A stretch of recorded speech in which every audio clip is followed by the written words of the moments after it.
Jewish anarchism is a general term encompassing various expressions of anarchism within the Jewish community. Secular Jewish anarchism. Many people of Jewish origin, such as Emma Goldman, Alexander Berkman, Martin Buber, Murray Bookchin, Noam Chomsky, Murray Rothbard or David D. Friedman, have played a role in the history of anarchism. However, as well as these anarchists of Jewish origin, there have also been specifically Jewish anarchist movements within the Yiddish-speaking communities of Eastern and Central Europe, and the Western cities to which they migrated, from the late 19th century until the Second World War. All the members of the first anarchist group in the Russian Empire, which was formed in 1903 in Bialystok, were Jews. Yiddish-speaking Jews participated to the International Anarchist Congress of Amsterdam in 1907. Jewish anarchist movements tended to stress the internationalist character of the movement,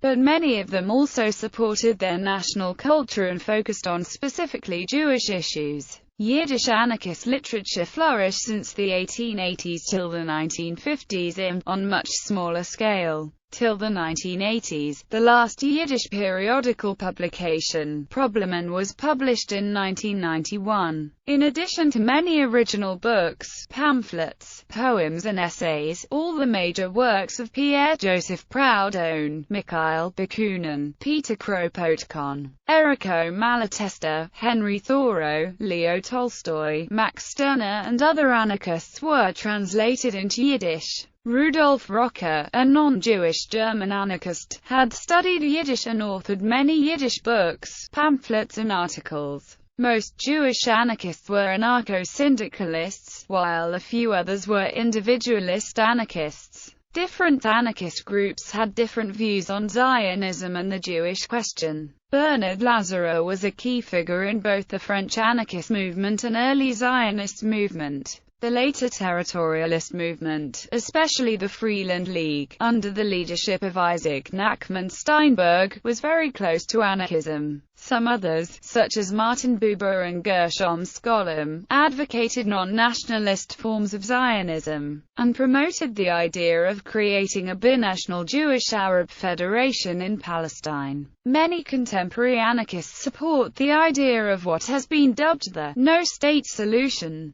Noam Chomsky has said that, as an anarchist, he ultimately favors such a no-state solution, but, in the short term, feels a two-state solution is the best way out of the present conflict. Religious Jewish anarchism. Jacques Ellul recounts that at the end of the Book of Judges there was no king in Israel and everyone did as they saw fit. Later in the first book of Samuel, the people of Israel wanted a king to be like other nations. God declared that the people had rejected him as their king. He warned that a human king would lead to militarism, conscription and taxation, and that their pleas for mercy from the king's demands would go unanswered. Samuel passed on God's warning to the Israelites, but they disregarded him and chose Saul as their king. Much of the subsequent Tanakh chronicles them trying to live with this decision. While many Jewish anarchists were irreligious or sometimes vehemently anti-religious, there were also a few religious anarchists and pro-anarchist thinkers, who combined contemporary radical ideas with traditional Judaism. Some secular anti-authoritarians, such as Abba Gordon and Eric Fromm, also noticed remarkable similarity between anarchism and many Kabbalistic ideas, especially in their Hasidic interpretation. Some Jewish mystical groups were based on anti-authoritarian principles, somewhat similar to the Christian Quakers and Doukhobors.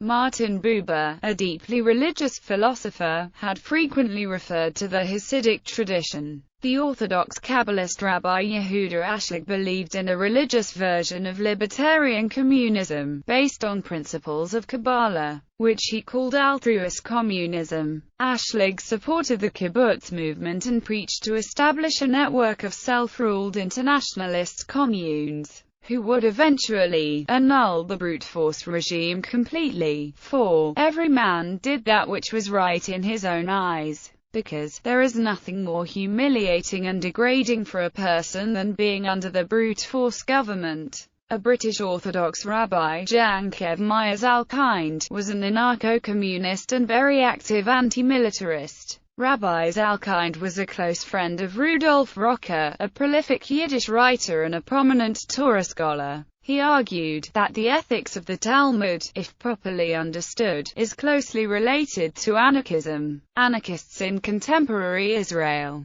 There are a number of anarchist groups in Israel. In the past decade, the Israeli group known as Anarchists Against the Wall became widely known in the ongoing struggle around the creation of the variously called separation wall, fence, barrier on the West Bank. While most of them are Jewish, members of the group do not define themselves as being Jewish anarchists. Jewish anarchists. Jewish anarchist newspapers. Anarchist, Anarchist, Anarchist, Arbeiterfreund, Buntar, Bureauwissenschaft, Chernesnumjar, Die Freie Gesellschaft, Freie Arbeitertime, Kagena Magazine, Wie Pomost der Hilferuf, Problemen, Z. Shermanal.